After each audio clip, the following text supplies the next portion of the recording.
Hi everybody, welcome back to Two Cats and One Diabetic. Today is a beautiful Easter Saturday, so I thought I would do my video outside. Hopefully the birds aren't too loud. We have a ton of bird feeders around, so they're everywhere. Anyway, so before I get into the main topic, I have a few things I wanted to say first. One, I wanted to apologize to Noelle. I said her Instagram account wrong. It's Harper the Service Doodle, not dog. So I had it right in the text that was on the video, but it is Doodle, not dog. So Noelle, I'm so sorry. Secondly, wanted to give you an update about my work life. So the department I said I had to go through in order to see if I could have time off said no, which I kind of expected.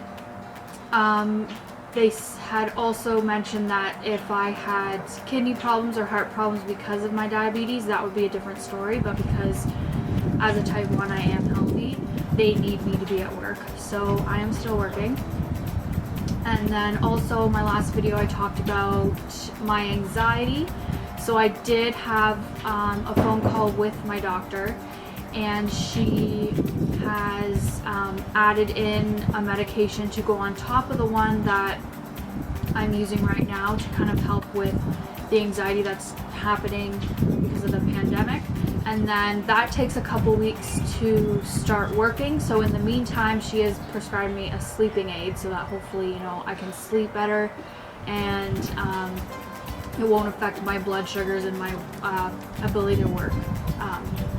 So that's another positive thing that happened this week. And another thing, I really wanted to thank the MPPs and insurance companies that have been willing to speak to me about type 1 diabetes and the JDRF's Access for All campaign. Before the pandemic happened, I was actually going out and meeting face-to-face with some of these people to discuss the topic, but then of course when self-isolation started happening, closures, staying at home, it definitely made it a challenge, but everyone's been great and they've either switched to a phone call or a video call. So I really wanted to thank Teresa Armstrong and Lindsay Matheson of the NDP. They were so great in listening to what I had to say and ensuring me that it would be brought up, and that the whole pharmacare plan that they're going for, they want to be able to cover things that a lot of people wouldn't know need to be covered, such as diabetes supplies, especially the CGMs, which are so important for managing our diabetes.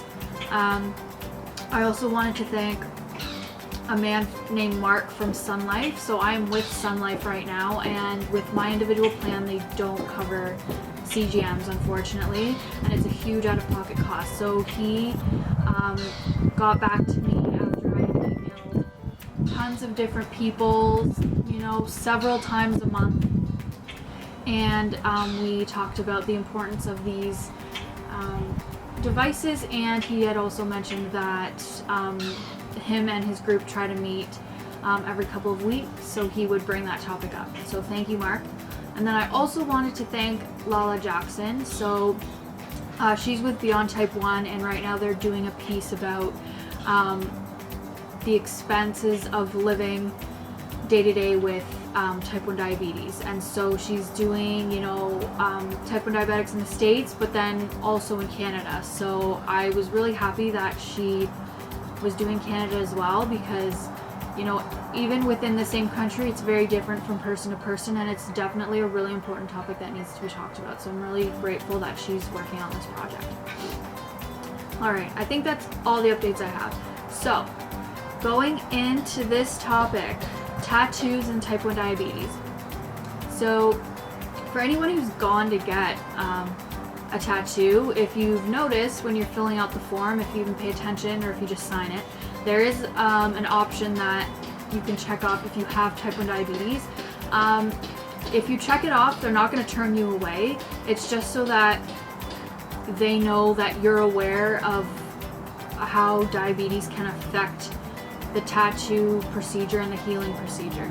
So as a type 1, if you're not taking care of yourself, it can affect your blood flow and your ability to heal. So a tattoo, it's putting a needle into your skin consistently, and depending on the size of the tattoo, it could be a huge area. Even if it's a small area, it still needs time to heal. So if you're not taking care of your blood sugars, it could heal improperly. In regards to the tattoo, you could get an infection. So they just want you to be aware of that. Again, if I always check it off and they don't turn me away. It's just like you have to sign the paper. So if something happens, you sign the paper. So just check off diabetes if you have it. But anyway, type 1s can get tattoos. I have several. So what I'm gonna do is I'm gonna have a little montage of the pictures of the tattoos I have, and then I am going to just explain the meaning of each one and yeah, kind of talk about that from there. All right, here we go.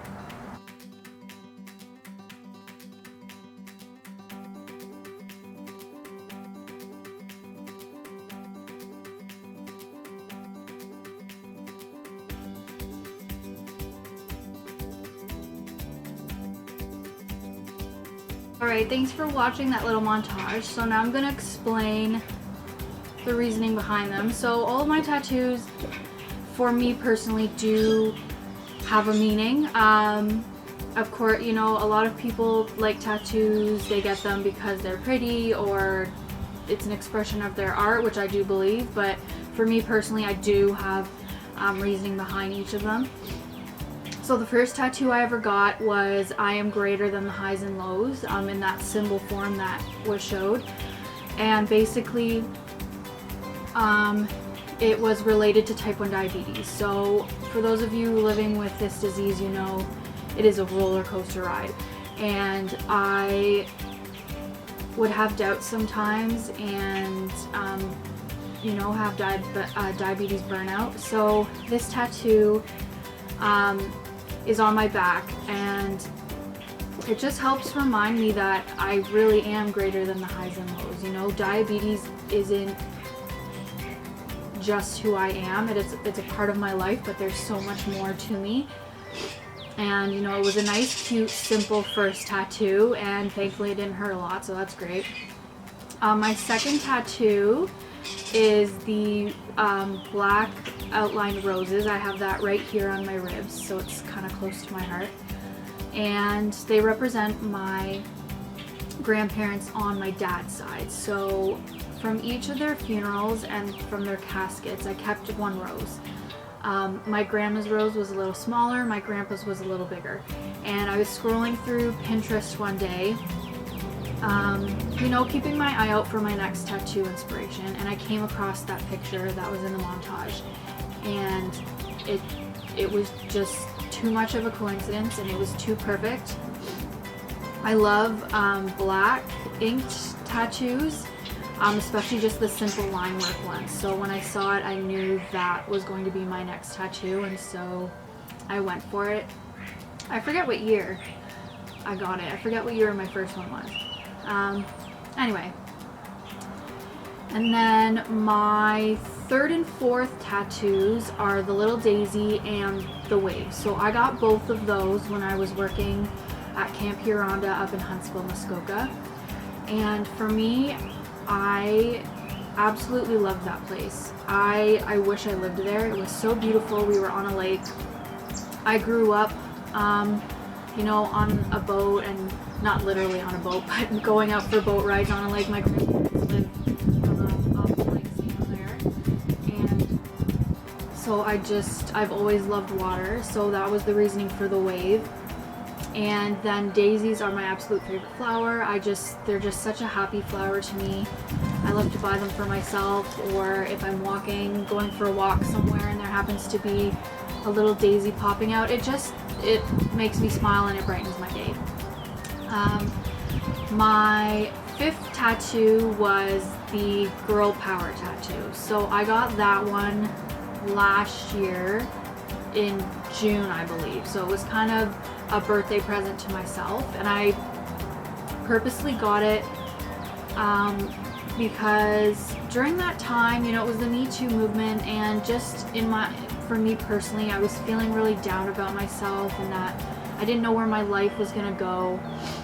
I felt defeated because I didn't think I was gonna go in the direction I'd hoped for, and having this tattoo, especially on my bicep, you know, where my huge muscles are, it just reminds me that I am strong and I will get to where I want to be. It might take longer, but I will get there eventually. And honestly, since then, you know, so many other opportunities have come up that I wouldn't have specifically looked for, and it's been going so great. Most of them are in the diabetes community and diabetes related, but it's been so fantastic so far.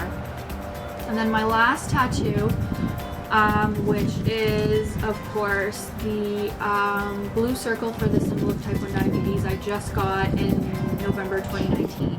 So it was by a tattoo artist who will pick charities for each month of the year to donate 50% of his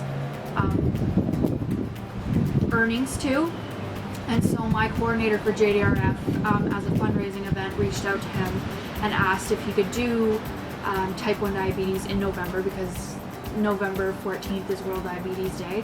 And so he agreed to that. So 50% of the cost for the tattoo would go to him, and the other 50% went to the JDRF. And I am committed to type 1 diabetes, to the education, the awareness, finding a cure one day.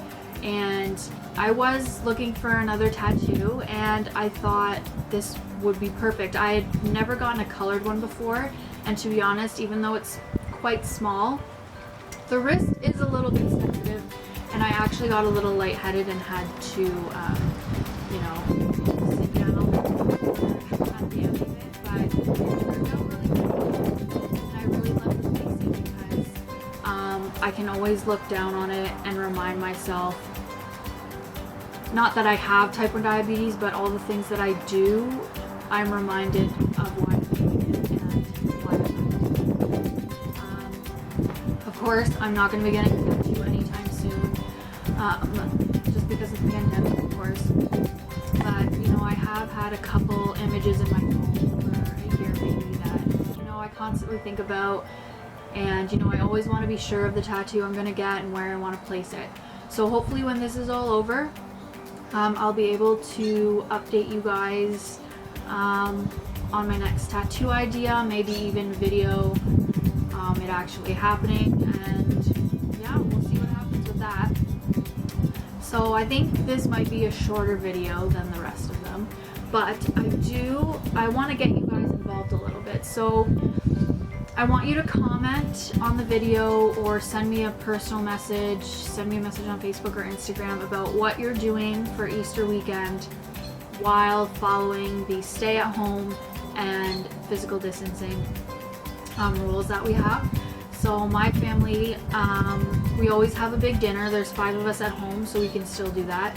And we had an idea about doing an Easter egg hunt, but making it more fun. So we have those little plastic eggs that you can open and close.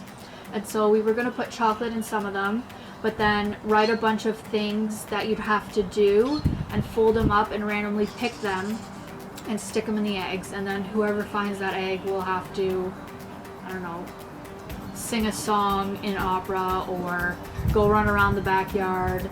Something like that, something ridiculous. So we're trying to make it more interesting because we are stuck at home. Normally we would go to Chatham and see my grandparents and aunt and uncle, but we're gonna make the most of it. So I really hope everyone enjoys this Easter weekend. It's beautiful weather. I hope it stays that way. And as always, stay safe, wash your hands, and do something every day that makes you happy. All right? See you later, guys.